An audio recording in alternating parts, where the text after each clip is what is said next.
Hi, how are you? And welcome back. We're looking at the astrology now for all signs, and I'm going to be starting with the 18th, which is the full moon.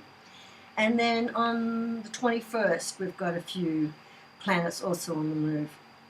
So let's start on the 18th with the full moon, and we've got a full moon in Scorpio. So that you know, full moon is about illuminating aspects of your life, and in particular, it's illuminating aspects of your life that are culminating. So there's normally things that are needing to go or transform, and these are the things that will be illuminated for you in some time. And what's interesting about this particular full moon is that it's actually in opposition to the sun in Taurus. So what we've got is this opposition between the full moon Scorpio and the sun in Taurus. And Taurus and the sun, it's about simple pleasures, it's about earthly pleasures. And we've talked about that. What we have in Scorpio is we get that little bit darker side. Scorpio is about transformation and destruction. So what starts to happen is we have this opposition starting to happen between earthly things, simple things, and building, slowly but surely, and then the full moon, which is about rapid transformation, and in particular about destruction of those things that we no longer need. So you can see already we start to get these oppositions.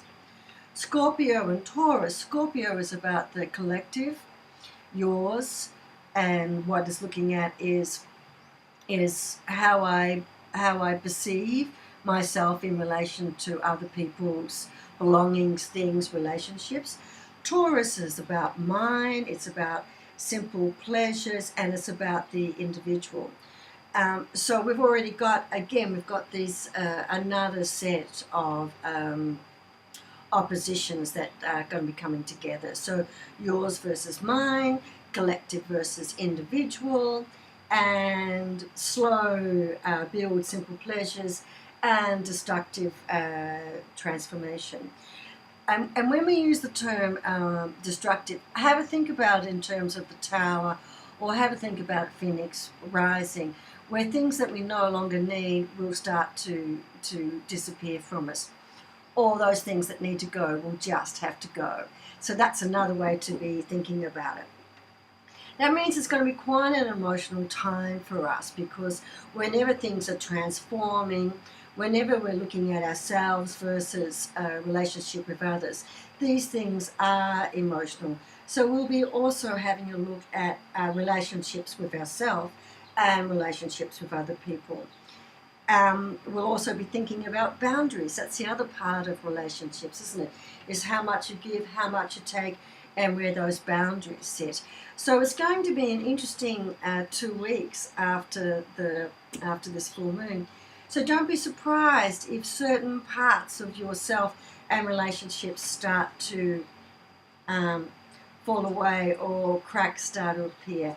That's going to be quite normal. But again, when we talk about destruction, I want to be quite clear about that. We are talking about destruction of things that we no longer need, or things that are harming us. Although sometimes we like to really hold on tightly, even when we know that something is quite destructive. So it's going to be a time where we will have some internal conflicts, and that's going to be a little bit difficult for us. And we might be wanting to redefine our relationships and our boundaries. But that's really quite healthy. And remember, if you're starting to feel like that, if you're starting to feel a little bit overwhelmed, this is where self-care comes in. Take some time out for you. Step back and get a better sense of self. Remove yourself from the situation, and please don't act too hastily. I think I said that in the last video. Think twice before sending that email, before sending that message, and think about being quite deliberate with your communication. Okay.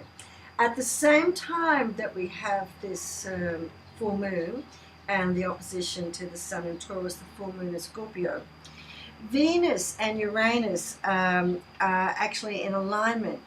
Now, in a way, this is also reflecting, isn't it, the sun and the moon, Taurus and Scorpio, because Venus is something that enlarges and enhances and makes us look at what gives us value. And you can see how nicely that sits within having a look at relationships and boundaries. And then you've got Uranus, who really likes to surprise us with sudden movements. So we're really getting some heat around this transformations and things that need to go. So it could be a real lightning bolt moment where it's an absolute aha, when things are going to really crystallize for you and you're going to see something that might have been annoying you about relationships, but at the same time it's going to give you a great deal more understanding about that relationship and yourself within that relationship. And you can see that that's been a bit of a pattern for April and May. We're really starting to redefine who we are, and redefining who we are starts by definition to redefine relationships. So that's very, very nice. So let's look at, so that's happening there. 3 days later, on the 21st, we have a fair bit of movement as well. The Sun and Mercury are on the move, and that's going to be quite interesting because the Sun and Mercury are both going to enter Gemini on the same day, not at the same time, but on the same day. And Gemini is a house of knowledge and diversity. And Mercury is very comfortable in Gemini because it's one of the houses that it rules. What's going to be interesting about these two coming into Gemini is it's going to be an opportunity for us to have a fabulous range of interests, but we could be a little bit scattered in those interests and what is grabbing our attention. So we could find ourselves, rather than going quite deep, which we've been doing for the last month and a bit, we could be now changing our view to looking around at a whole range of different perspectives and getting a different feel for that. So that's something that's going to be a noticeable change. And this is okay. I mean, the two of them are really going to reinforce each other. Mercury and the Sun are definitely going to reinforce each other into looking at things on a bit of a, it's not really a superficial level, it's just sort of, but not going too deep into anything. And what's nice about that is it will continue to expand our horizon, and that's really what Gemini is about. The going deep is going to happen after that happens. So we're going to be having a look at, and we could be quite scattered. You should find your attention moving quite quickly. Now, also happening over the next 2 weeks, but also happening at different times.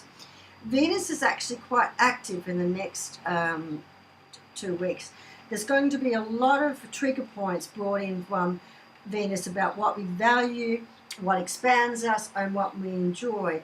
And it's going to be really amplifying our desires and what we want to go after. And remember, we've also got Mars, who's recently moved. So Mars is also going to be adding to this sort of drive. And this kind of drive is the drive that can be making us be a little bit scattered. And don't forget, when we have a drive, sometimes what that means is we're looking for quick results, which then also adds into this scattering. But the drive will also give you a great desire to really pursue things that you're interested in.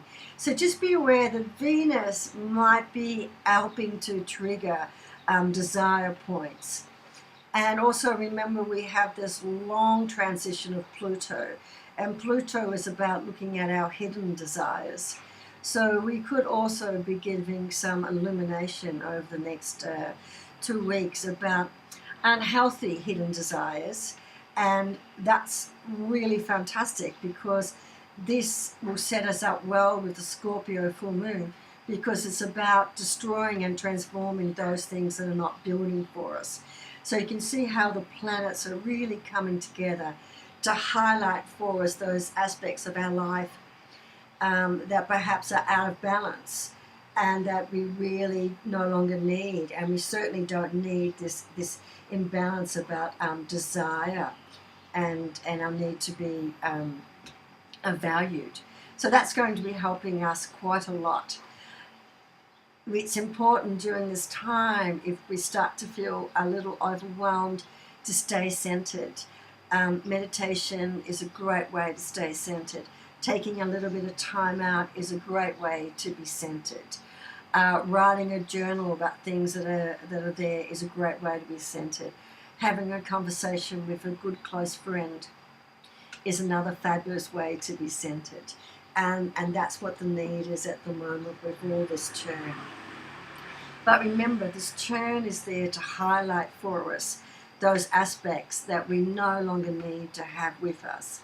So they could easily be and quickly shown, and we could gain great understanding, and they can be taken.